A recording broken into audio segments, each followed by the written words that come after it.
Welcome to Burlap Teachers. Enjoy the video. You're going to start by creating the map itself. Sign in, then click Create a new map. Name it so it's easy to find later. Once done, choose a sensible base map and set the initial zoom and center that ensures viewers see the correct area right away. Make sure to add a short description.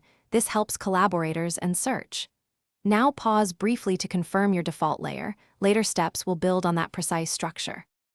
Next, add your locations with Add Marker. Click the map where a place belongs, then type a clear title and a short descriptive note so users know why it's important. Once markers exist, customize color and icon to show categories, attach photos, links, or directions for extra context.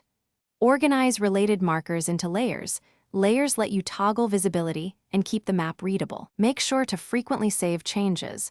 To finish, tidy the map. Reorder layers, edit titles, and update the legend so people understand symbols at a glance. Then use Share to set view or edit permissions. Choose anyone with link if you want broad access or restrict to specific emails. Copy the link or use the embed code for websites. If something goes wrong, like missing markers, refresh the map, check layer visibility, and confirm permissions. Those steps fix most issues quickly. Thanks for watching. Consider subscribing if this video helped you.